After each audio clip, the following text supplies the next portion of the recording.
ఆ యొక్క ప్రేమతో, ఆయన ప్రేమలో, ఆయన స్వరూపంలో మనం నడుస్తాం. యోహాను సువార్త 14:27 నా యందు మీకు సమాధానం కలిగినట్లు ఈ మాటలు మీకు చెప్పుచున్నాను, శాంతినే మీకు అనుగ్రహించి వెళ్ళుచున్నాను. ఈరోజు ప్రతి మనిషికి కావాల్సింది శాంతి.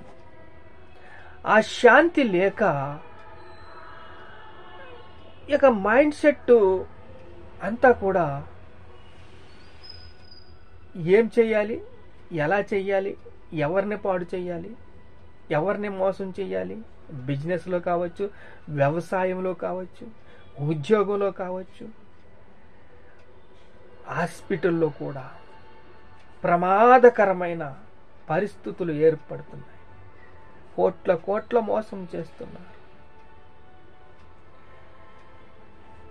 అదే బాగుంది, ఈ జీవితమే బాగుంది అనుకుంటున్నారు. కానీ నీతి యొక్క జీవితము,